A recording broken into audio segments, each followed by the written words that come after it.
Syekh Muhammad bin Yahya bilang ke muridnya, coba nanti kalau ngaji di Bukhari tanya tuh tentang kedudukan Quran.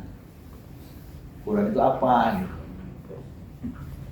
Maka selesai ngaji Imam Bukhari ditanya, wahai Syekh, izinkan kami bertanya, kalau Quran itu makhluk atau bukan? Imam Bukhari mula-mula nggak ngejawab.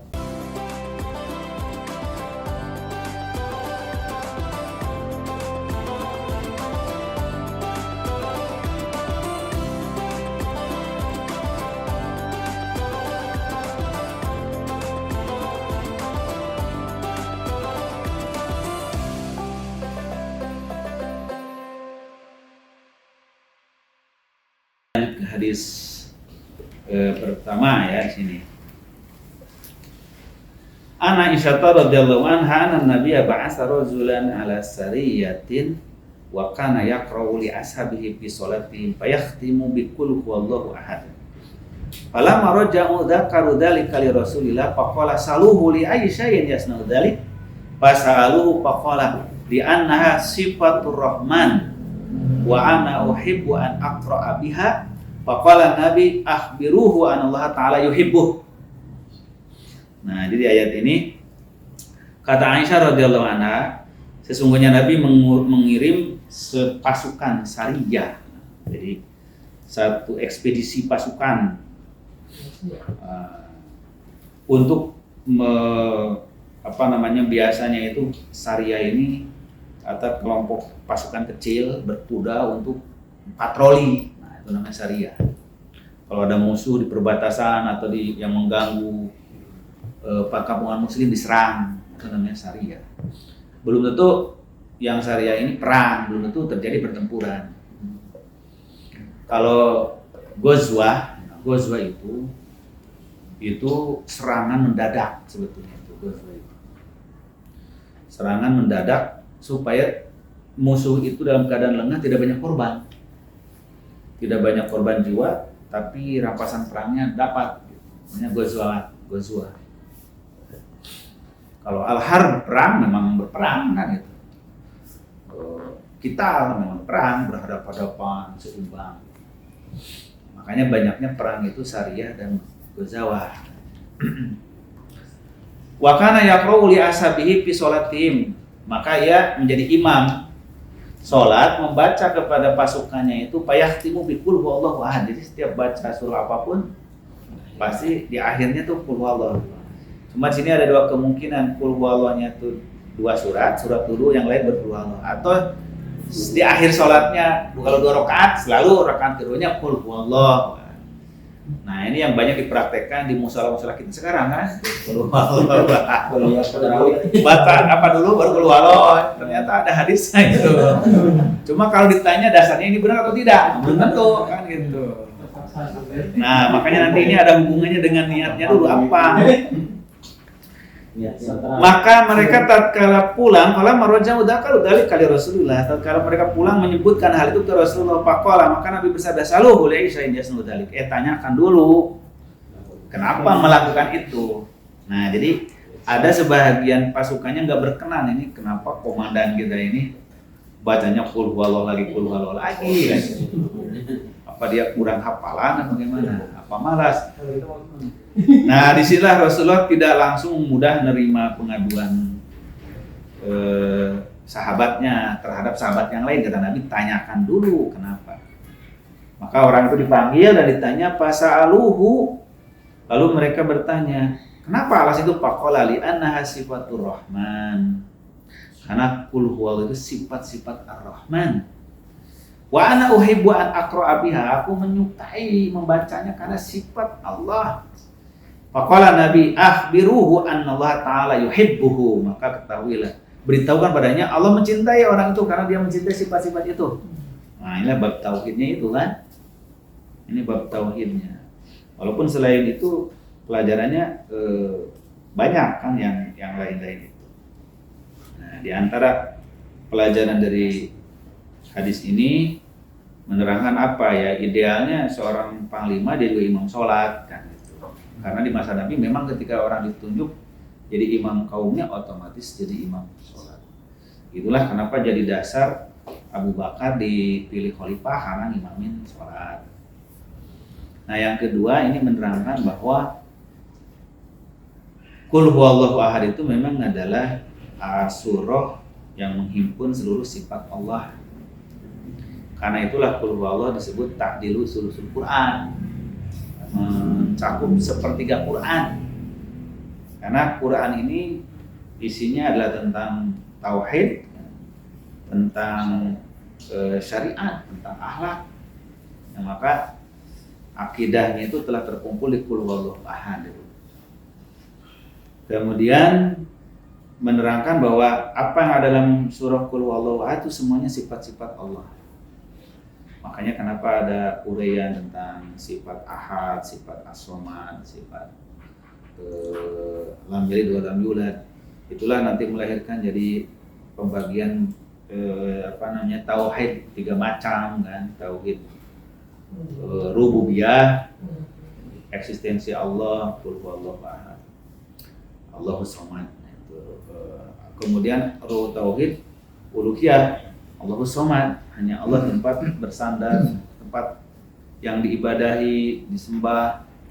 Nah, baru sifat tauhid asma wa sifat, lam yalid wa lam yulad wa lam yakul kufuwan ahad. Nah, ada yang mengambil dari situ pembagian tauhid. Nah, di hadis ini juga menerangkan bahwa seseorang boleh memilih ayat tertentu didawamkan sebagai wirid pribadi untuk diamalkan karena cinta terhadap ayat itu. Maka inilah terkadang juga jadi dasar para mursyid-mursyid tarekat itu membuat wirid-wirid tersendiri dengan ayat tertentu. Nah, ini jadi masalah ketika wirid pribadi itu dijadikan syariat kepada semua orang. Ini dijasahkan ke orang lain, ini mengalahkan wirid dari Rasul. Ya kan, itu jadi masalah. Inilah kemudian kenapa dibid'ahkan oleh para ulama hadis, para ulama Ahlussunnah. Karena orang-orang atau kaum tarekat ini melebihi dari apa yang dibolehkan. Yang dibolehkan oleh Rasul itu kan orang mengambil ayat tertentu lalu dia dawamkan membacanya karena dia mencintai kandungan ayat itu sebagai pengingat dirinya. Makanya ulama-ulama besar semuanya punya wirid. Ibnu Taimiyah punya wirid sendiri. Punya wirid dia kalau habis subuh baca apa. Tapi dia nggak ajarin ke muridnya harus baca ini. Karena itu mah pilihan sendiri. Nah, jadi orang karena mencintai Qul huwallah, dasarnya sifat Allah, dia mengulang-ulang terus. Silakan. Di hadis yang lain kan dikisahkan bukan hanya sedang sholat, ada tetangga tiap malam tuh baca Qul huwallah terus berulang-ulang dilaporkan juga ke Rasul kan. Kata Rasulullah, kalau karena mencintai maka Allah pun mencintai dia. Allah membalas kecintaan. Nah, yang berbeda itu ketika itu jadi seperti syariat. Maka timbullah macam-macam wirid Habib ini, wirid itu, wirid rotibah ini, rotibah roti aurat atau wirid ya. Al-Ma'surah. Kalau Al-Ma'surah ada hadis yang sahihnya, ada yang. Nah, itu yang dibaca Rasulullah, itu wirid Rasulullah. Tapi ada wirid-wirid yang lain atau ratib-ratib yang lain. Nah, yang kedua, an Abi Musa al-Asy'ari radhiyallahu anhu qala Nabi ma'ahadun asbara ala adzan sami'ahu minallah yad'una lahul walada tsumma yu'afihim wa yarzuquhum. Kata Abu Musa al-Asy'ari, Rasulullah SAW bersabda, Nabi bersabda, tidak ada satupun yang lebih sabar dari atas gangguan yang didengarnya selain daripada Allah Ta'ala. Nah, ini maksudnya menyebut Allah sebagai ahad, ma'ahadun. Seseorang, padahal seseorang itu kan kepada sesuatu. Berarti Allah itu sesuatu kan gitu. Ma'ahadun. Kalau Qul huwallahu ahad, ahadnya kan sifat. Kalau di sini ma'ahadun itu kan isim alam. Tidak ada seorang pun. Kan timbul permasalahan, kok tidak ada seorang pun, memang Allah orang gitu kan, timbul pertanyaan. Maka yang tepat apa ahadun di situ kan? Tidak ada sesuatu atau tidak seseorang? Allah sesuatu juga. Berarti Allah sesuatu kan? Seseorang. Nah, itu perdebatan itu. Bolehkah mensifati Allah dengan sebutan ahadun, seseorang, sesuatu? Nah, kan gitu. Kalau ahadun qul huwallahu ahad kan tuh sifat ahad satu. Ya maka ahadun isim benda, bukan sifat. Tidak ada yang lebih sabar, makanya tidak ada yang tidak mengartikan, nggak berani mengartikan ahadun. Langsung ma ahadun asbara ala adan, tidak ada yang lebih sabar daripada Allah. Karena kalau disebut tidak ada seseorang, gimana kan emang Allah gitu. Maka tidak ada yang lebih sabar daripada atas gangguan yang didengarnya melebihi kesabaran Allah. Apa maksud sampai sini? Nah, ini berarti menisbatkan sifat sabar kepada Allah gitu. Jadi Allah memang punya sifat. Dan akidah hadis yang menerima sifat apa saya sebutkan dalam Al-Quran dan Sunnah tanpa mentakwilkan. Nah, kalau Mu'tazilah kan nolak sifat. Bagaimana Allah punya sabar? Kan sabar itu ada definisi. Sabar itu muncul dari hati, perasaan. Berarti Allah punya hati, punya perasaan. Nah, itu yang menyebabkan mereka akhirnya mentakwilkan sifat itu. Tidak ada yang lebih sabar atas gangguan yang didengarnya melebihi sabarnya Allah. Kenapa? Yad'una lahul walad. Manusia itu mendakwahkan, menyebutkan Allah itu punya anak.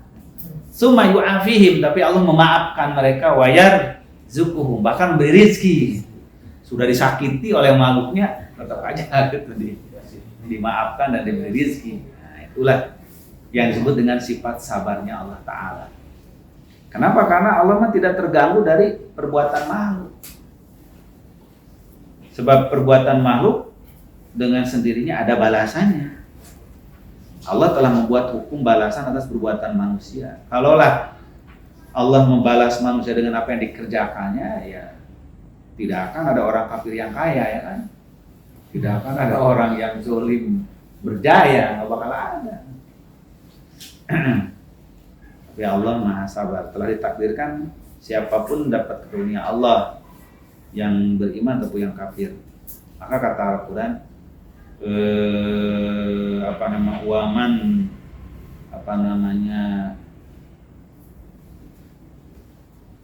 wa may yashkur fa inna ma yashkuru li nafsi wa man kafara fa innallaha ghaniyyun hamid. Allah Maha Kaya, Maha Terpuji. Jadi tidak berkurang kemuliaan Allah, keterpujian Allah dan kekayaan Allah dengan kezaliman manusia dan keingkaran manusia. An Ibnu Abbasin radhiyallahu anhu anna nabiyya kana yaqulu a'udzu bi'izzatikal ladzi la ilaha illa anta ladzi la yamutu wal jinnu wal insu yamutun. Nah, maka di antara doa Rasulullah, kata Ibnu Abbas, yaitu beliau berdoa dengan menyeru, aku berlindung dengan keperkasaanmu yang tidak Tuhan kecuali Engkau, yang tidak terkena sifat mati. Tidak ada kematian bagi Allah, sedangkan jin dan manusia semuanya mengalami kematian. Nah, ini semuanya adalah penegasan sifat-sifat. Nah, maka kenapa bab judulnya Warad 'alal Jahmiyah wa ghairihim. Wa ghairihim ini diantaranya Mu'tazilah, yaitu bantahan kepada kaum Jahmiyah dan yang lainnya yang tidak percaya dengan sifat Allah. Kemudian an Abi Hurairah radhiyallahu anhu anin Nabi qala lama khalaqallahu al-khalqa kataba fi kitabihi wa huwa yaktubu ala nafsihi wa huwa wad'un indahu 'alal 'arsy inna rahmati taghlibu ghadabi. Nah, dalam riwayat lain inna rahmati ghalabat ghadabi. Ini dengan fi'il mudhari tamyiz bermakna.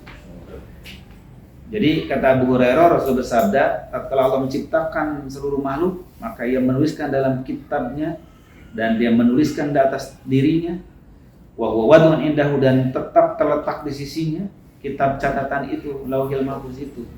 Di dekat arasnya tertulis inna rahmati taghlibu ghadabi, bahwa rahmatku itu mengalahkan kemurkaan.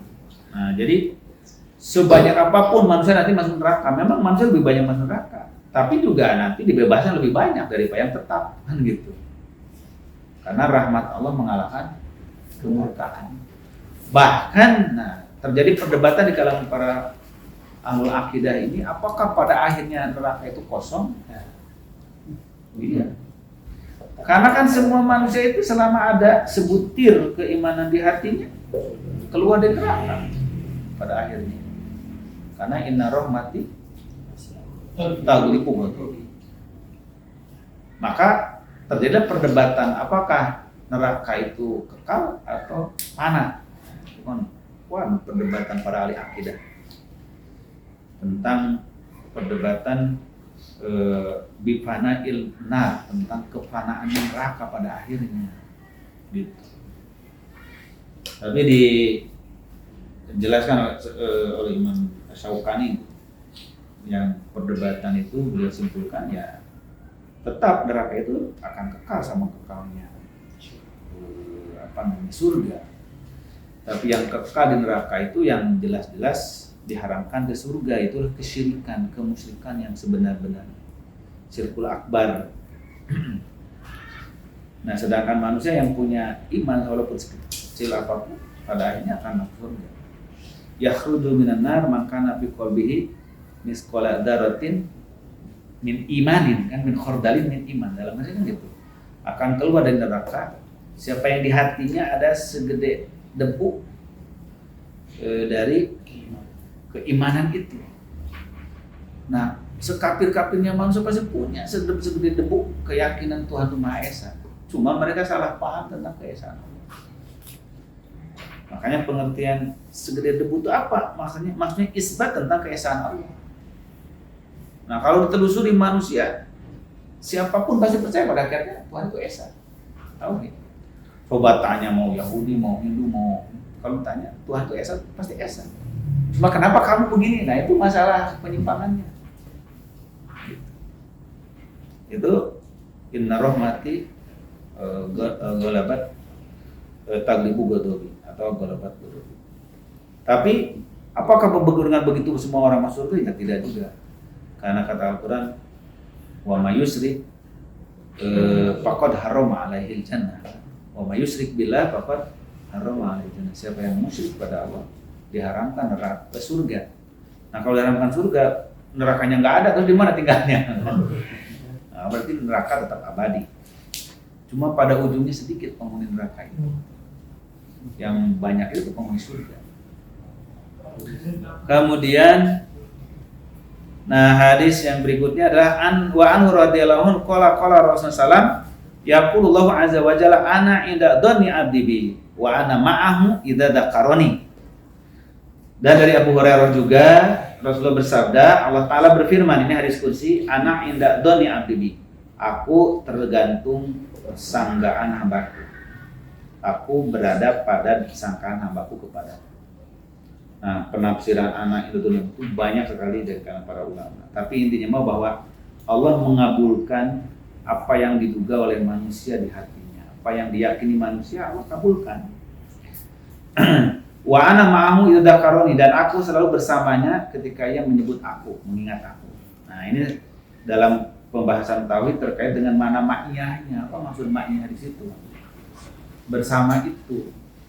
Makanya timbul perdebatan Allah itu berdiri sendiri tanpa bergaul dengan makhluk atau ya ada dalam makhluk, kan itu ma'iyah, makna ma'akum. Maka dalam i'tiqad Ahlussunnah wal Jamaah maksud ma'iyah di situ adalah ma'iyah ilmunya, ma'iyah pengawasannya, ma'iyah rahmatnya, ma'iyah nikmatnya, bukan ma'iyah zatnya. Kalau ma'iyah zatnya berarti tanasuh, kan, hulul, menyatu dengan makhluk. Nah, itulah penafsiran Allah bersama makhluk, itulah yang menimbulkan timbul perdebatan di kalangan para mutakalimin. Nah, maka ini sama dengan ayat-ayat katakan mayakunu minajwa salasatin illa huwa rabi'uhum wala khamsatin illa huwa sadisuhum wala adna min dzalika wala aktsara illa huwa ma'ahum aina makana. Allah bersama mereka dimanapun mereka berada. Nah, kalau misalnya mereka itu kan semua manusia. Manusia 7 miliar berarti Allah bersama mereka, masing-masing mereka. Berarti Allah ada di semua orang itu. Apanya yang ada itu, kan gitu. Adalah pengawasannya, ilmunya, rahmatnya, nikmatnya. Bukan zat Allahnya terpisah berada bersama semua makhluk. Nah, maka fa'idza dzakaroni fi nafsi dzakartu fi nafsi, kalau ia menyebut aku dalam hatinya, aku pun menyebut di hatiku. Jika ia menyebut dalam jiwanya, aku pun mengingat dalam jiwaku. Tidak diungkapkan. Wa idza dzakaroni fi mala'in, kalau dia menyebut aku dalam mala'in, dalam keramaian, dzakartu fi mala'in khairin minhum, aku pun akan menyebut mereka dalam keramaian. Nah, hadis-hadis seperti ini yang riskan sekali timbul penafsiran-penafsiran yang menyimpang. Inilah kemudian bersolawat, membaca dikir-dikir Allah dengan keramaian, tabuhan, bahkan sambil loncat-loncat, sambil rome-rome, teriak-teriak. Nah, karena bimalain dalam keramaian. Ini penafsiran-penafsiran. Makanya perlu penafsiran itu ada ke contoh, ke praktek selain daripada penafsiran. Memang prakteknya Rasulullah pernah dikir rame-rame gitu kan, berkelompok-kelompok teriak-teriak, kan nggak pernah. Kalau ukurannya hanya keterangan, dalil, ya banyak menerangkan. Fi mala'in khairun minhu la yalzamu minhu tabdilul malaikat ala bani adam li ihtimali ayat murad bil mala' ala di umur minhu mala'ud dzakirin al anbiya wasyuhada. Yang dimaksud dengan dalam keramaian, dalam kelompok yang lebih baik dari mereka, bukan berarti bahwa para malaikat lebih utama dari manusia. Karena bisa jadi maksudnya adalah keramaian ahli zikir dari kalangan para nabi, para syuhada. Wa in taqarraba ilayya shibron, kalau hambaku mendekat kepadaku sejengkal, taqarrabtu ilaihi dira'an, maka aku akan mendekat kepadanya sehasta. Jadi Allah lebih dekat lagi kepada manusia. Manusia baru melangkah, Allah sedang menjemputnya. Nah, ini kan semua sifat-sifat kedekatan seperti ini membutuhkan pentakwilan maknanya gitu. Pentakwilan maknanya. Jika dia mendekat kepadaku sejengkal, taqarrabtu ilaihi dira'an, maka aku akan mendekat kepadanya satu hasta. Wa in taqarraba ilaihi dira'an, taqarrabtu ilaihi ba'an. Aku akan dekat, kalau hambaku mendekat sesikut, aku dekat sedepak. Kalau sejengkal gini, kalau sesikut gini, kalau sedepak segini kan. Ba'an. Wa in atani yamsi ataitu harwalatan. Kalau dia datang kepadaku berjalan, aku datang berlari kepadanya. Nah, ini kan tentang bicara tentang sifat-sifat Allah. Bagaimana Allah datang mendekat, bagaimana Allah lari. Nah, penamaan-penamaan Allah mendekat, Allah bersama, Allah mendekat, Allah berjalan, Allah lari, itu tidak bisa dimaknakan seperti halnya makhluk, tidak bisa. Itu yang layak bagi Allah. Itu adalah walam yakulahu kufuwan ahad. Tidak bisa disifati mendekatnya seperti apa. Wa anhu radhiyallahu anhu anna Rasulullah qala yaqulu azza wa jalla idza arada abdi ayyamala sayyi'atan fala taktubuha alaihi hatta ya'malaha. Allah taala berfirman, apabila hambaku bermaksud mengamalkan keburukan, fala taktubuha, jangan kalian mencatatnya wahai malaikat, hatta ya'malaha, sampai dia betul-betul melakukannya.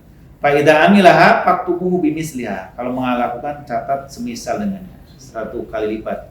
Wa in tarakkaha min ajli, kalau dia meninggalkan karena aku, faktubuha lahu hasanatan, catatkanlah baginya satu kebaikan, pahala. Wa idza arada an ya'mala hasanatan, kalau dia mau mengamalkan kebaikan, falam ya'malha, walaupun belum sempat mengamalkan,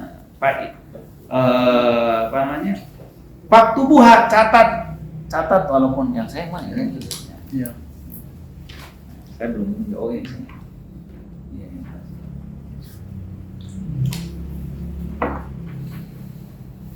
Faktubuha, catat, lahu hasanatan, 1 kali walaupun belum melakukan. Wa in amilaha faktubuha lahu bi asyri amsalihha. Nah, kalau mengerjakan, catat 10 kali lipat, ila sab'i mi'atin dipin, sampai 700 kali lipat. Nah, inilah karunia dari Allah SWT. Pertama, ini terkait dengan niat seorang manusia baru niat baik dan niat buruk.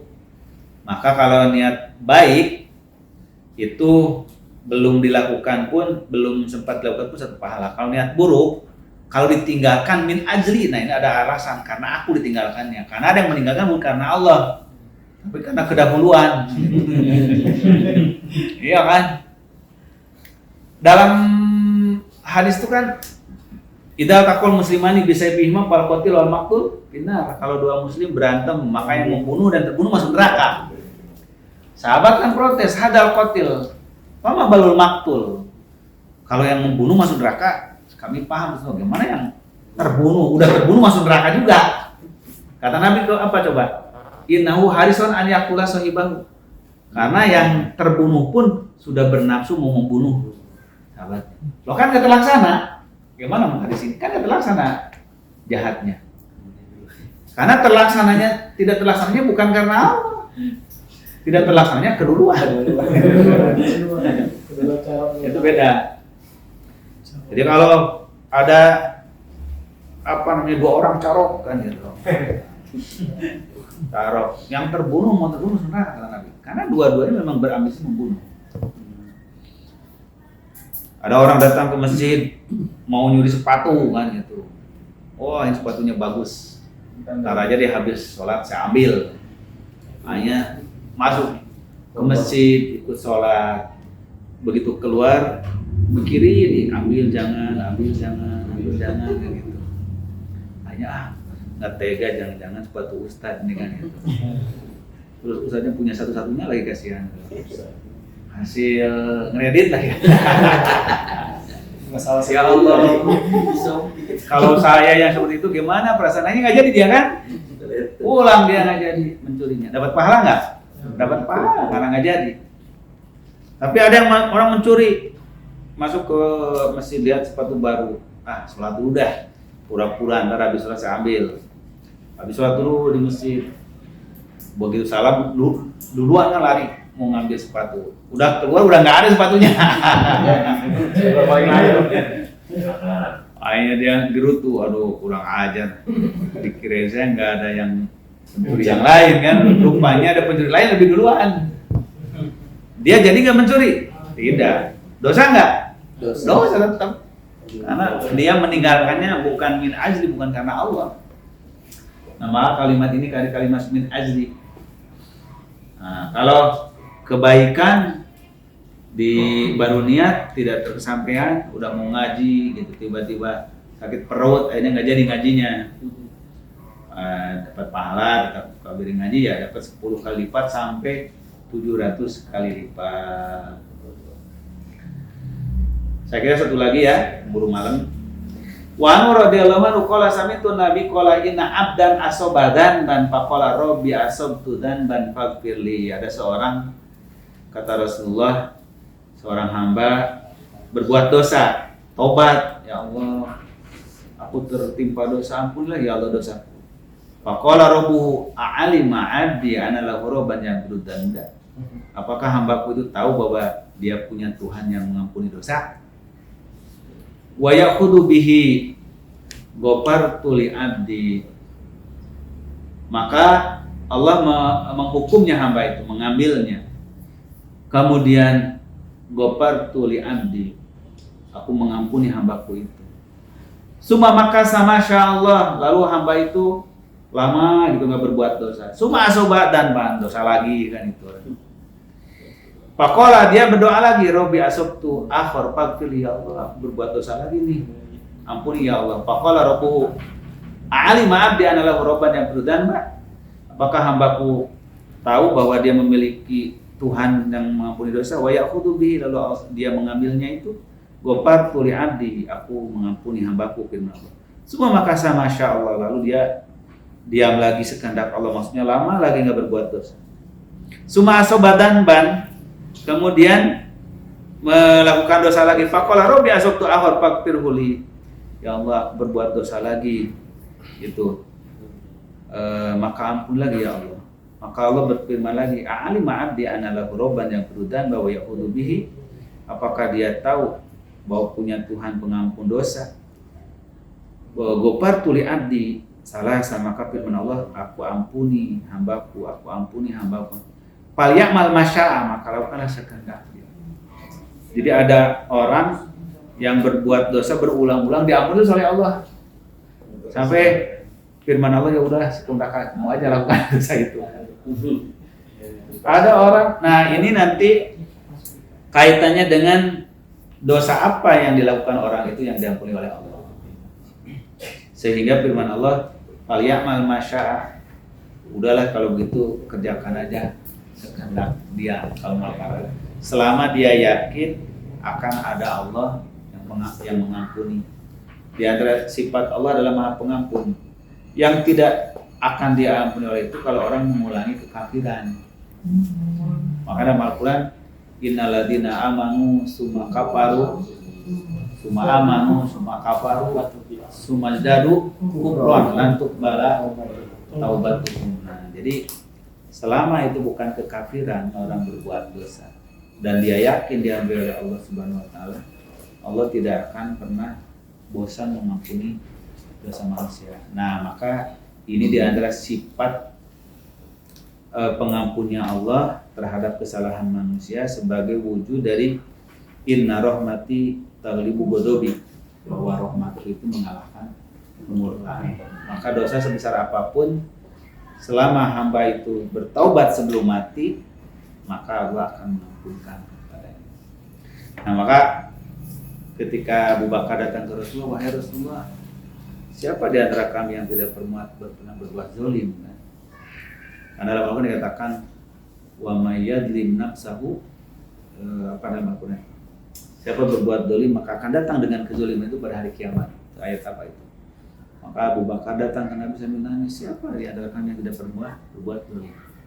Maka Rasulullah, bukankah kamu pernah sedih? Bukankah kamu pernah tertusuk duri? Bukankah kamu pernah sakit? Nah, itulah balasan-balasanmu dari dosa-dosamu. Nah, jadi orang-orang mukmin itu dosa-dosa yang bukan syirik, bukan kekufuran, dosa-dosa kecil diampuni oleh musibah-musibah yang menimpa kepada hamba itu. Itulah rahmatnya Allah Subhanahu wa taala yang lebih besar daripada murkanya. Saya kira ini was kalian baru separohnya ya hadis bab tauhid warad al-jahmiyah. Kalau mungkin nanti di 3 hadis terakhir kita tuntaskan pada pertemuan yang akan datang, insyaallah. Subhanakallahumma wa bihamdik, asyhadu an la ilaha illa anta, astaghfiruka wa atubu ilaik. Alhamdulillah. Assalamualaikum.